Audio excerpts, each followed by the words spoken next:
एक किस्सा रोज का। एक किस्सा रोज का।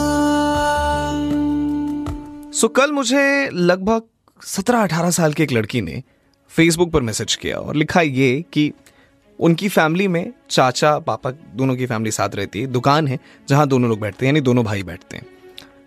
सवाल बस इनका इतना है कि चाचा को टोबैको की आदत नहीं है, पापा को है और ये छूटती नहीं है। मुझे अच्छा नहीं लगता, हमने कई बार समझाने की कोशिश की है, लेकिन वो सिर्फ एड में अच्छा लगता है कि बेटी सामने आए और वो खांसने लगे तो फादर ने छोड़ दिया, पर ऐसा होता नहीं है रियल लाइफ में।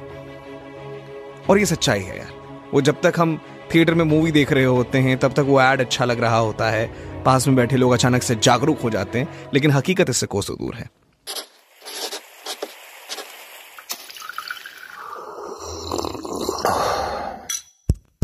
Fever stories.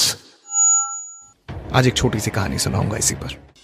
दो भाई हैं, इनमें से दोनों की आदतें जो हैं एक दूसरे से बड़ी जुदा हैं। एक भाई जो है बड़ा खर्चीला है, दूसरा जो है बड़ा कंजूस है। तो ये दोनों जो ऑपोजिट पोल्स हैं, ये घर वालों को समझ नहीं आते कि यार ये क्या तरीका है। एक इतना कंजूस है कि पैसे पे कुंडली मार के बैठे रहते हैं और दूसरा इतना खर्चीला है, समझ नहीं आता किया क्या जाए। तो समझाने की कोशिश की गई यार, बार बार नहीं समझ में आ रहा था लोगों को। दोनों अपने अपने तरीके से दलीलें दे रहे होते थे, माँ बाप के समझाने पे भी कोई असर नहीं हो रहा था। इधर वाले को समझाया जा रहा था कि बेटा देख, कहीं चलता है, किसी के साथ जा रहा है तो ये कच्ची होती है कि कुछ पैसे तू भी खर्च कर दिया कर, इतनी कंजूसी क्यों। और दूसरे को ये भी समझाया जा रहा था कि हर जगह नहीं करते ये काम, कहीं कहीं किसी और को भी करने दे, थोड़ा बचा कर रख अपने पास। पर कहा ना कि असर नहीं हो रहा था, समझाया जा रहा था बस। तो जब तमाम कोशिशों के बाद भी कोई नतीजा नहीं निकला, फिर इन लोगों ने क्या किया कि पेरेंट्स थक हार कर एक संत के पास जाते हैं जो बड़े जानकार हैं और उनसे कहा कि बाबा हम तो समझा के हार गए, आप जरा समझाइए। उन्होंने कहा चलो ठीक है, मैं तुम्हें समझाता हूं, जाके अपने बच्चों को समझा देना। उठे वो चले गए, चीजें नहीं बदली। बाबा ने कहा कि मैं यही कहना चाह रहा था कि मैं तुम्हें समझाऊंगा, तुम उन्हें जाकर समझाओगे, और अब तक भी तुम यही काम कर रहे थे। उन दोनों बच्चों को लेकर मेरे पास आओ। ये बड़ी मशक्कत के बाद वहां पहुंचे।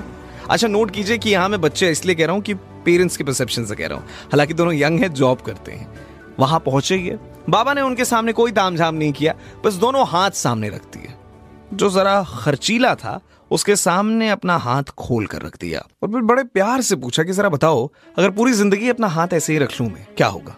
उस लड़के ने बड़े हंसकर जवाब दिया कि बाबा अगर पूरी जिंदगी हाथ ऐसे रखोगे, एक बीमारी होती है कोढ़, वो हो जाएगा आपको। बाबा हंसकर दूसरे बंदे के पास पहुंचते हैं, दूसरे भाई के पास, और वही मुट्ठी जो अब तक खुली थी उसे मुट्ठी बनाकर कहते हैं अब अगर ऐसे मैं पूरी जिंदगी रख लूं फिर। तो उसने कहा अरे अभी जो इन्होंने कहा भाई ने, सेम वही चीज होगी, तब भी कोढ़ हो जाएगा। बाबा ने कहा बस यही चीज कहनी है आपसे, आप दोनों से कहनी है। अति जो है सर्वत्र वर्जयेत, यानी excess of everything is always bad. यानी अति जो है एक कोढ़ है, और तुमने तो मतलब अति कर रखी है यार, आज ही रोक दो। वो 16-17 साल की बच्ची ने जो सवाल किया था कि मेरे फादर को टोबैको की लत है, आई होप आप समझ रहे हैं उसने क्यों कहा था। क्योंकि वो मना करती है, शायद आप डांटते हैं, वो आपके लिए कहती है, आपको बुरा लग जाता है। बाप हैं आप, वो बच्ची है, और फिर वो सिर्फ आपके लिए चीज कह रही है, जरा देख लीजिए। तो आज भाई यही कहानी थी आपके लिए, इन दो भाइयों की। अब मेरे निकलने की बारी हो चुकी है, लेकिन अगर आपके कोई सवाल हैं, अगर आप चाहते हैं कुछ ऐसा पूछना मुझसे, देखो ऐसा नहीं है कि मैं कोई संत हूं, ज्ञान दे सकता हूं, लेकिन हाँ जो मैं कर सकता हूं वो कहानी जरूर सुनाऊंगा, क्योंकि शो का ही नाम है एक किस्सा रोज का। और कोशिश करूंगा कि आपके तमाम सवाल जो हैं बड़े कम शब्दों में कहानियों में पिरो दिए जाएं। आरजे निशांत के नाम से इंस्टाग्राम या फेसबुक दोनों जगह मिल जाऊंगा आपको, बड़े आराम से ढूंढ लीजिए, जो भी सवाल है वो बताइए। टिल देन अपना बहुत सारा ख्याल रखिए। ऐसी और कहानियां सुनने के लिए सब्सक्राइब करिए फीवर स्टोरीज, कहानियां ऐसी जो दिखाई दें। ऐसी और कहानियाँ सुनने के लिए सब्सक्राइब करिए फीवर स्टोरीज। कहानियाँ ऐसी जो दिखाई दें।